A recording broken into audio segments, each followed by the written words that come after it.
ninba isagoo xayraan oo waxba hayn baa hooyadii layidhi waa la qalayaa dabeeta haddana isagoo qaliinkii hooyadii lagu qaliyay lacagtii ula oo raadinaya oo $50 oo isaga iyo saaxiibkii ka dhaxeeyeyna uu saaxiibkii yidhi bal 50 kan iga qaba horta aniga oo intii kale uu laayayba inankiisii oo jabana la soo dhigay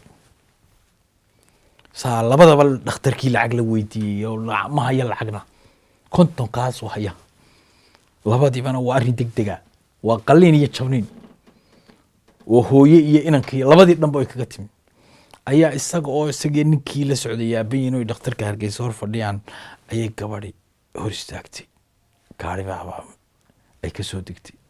gabadha shalalax dahab baa ka shanqaraya waa gabadh aad u qurux badan dabeetana intay soo hor istaagtay bay ku tiri hebel matay markaasuu yidhi haa miyaad garanaysaa may way oydayba suu yidhi adiguna maba dhibaato kalaad wadaa markaasay dhibaatay halkan maxaa kaa soo galay sayuu yidhi inankaygiyo jaban iyo hooyaday oo la qalaya yeela balisoot way soo eegto $200 bay inankii u gelisay barkimada inantii hooyadiina 200 mar walba 200 buu isleey ku bood duruuftiisa iyo xaaladiisana markay saa u eegtay ninkii ay aragtay ayay halkan gelisay dabeedna ku bood iska daayo kaale oo soo baxo dhakhtarka dhexdiisa may garanaysaayo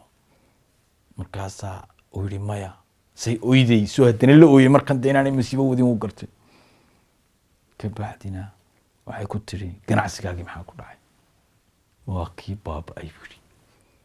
dabeetana waxay ku tiri berigaad ganacsada ahayd ee dalalka u kala gooshi jirtay ya ee aad doonyaha raran jirtay inaan aad wax tartay ma garanaysa imisaan inaan wax taray dee maxaan ka garanaya dabeetana inan adiga iyo hebel oo dooni idin rarantoo dile hebel ka baxayo dile hebel u socdaa aydun sii qaadeen oo dabeedna uur lahayd oo badda dhexdeeda fooshu ku qabatay oo ay raggii kale ka wiswiseen oo adigu ka dhalisay badda dhexdeeda kaga dhalisay ma xasuusata alla waa hebla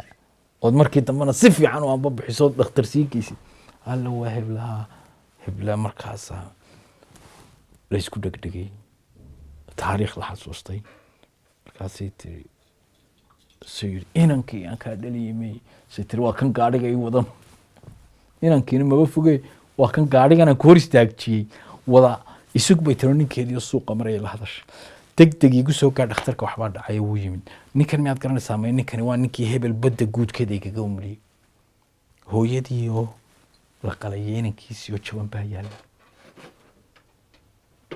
ganacsigiisina wuu kacay adigaa maanta lagaa doonayaa abaalkii inaad guddo ya dabeetana abaalkii si uu gudo ya ayay fartay dabeetana heestu halkiiba $700 iyo wax ugu dhiibay uu nambaradii u qoray uu yidhi xaaladiinana waan la soconaynaa mar kastoo isgaran weydaana nala soo hadla ka bacdina heestaasi halkaasay ka dhalatay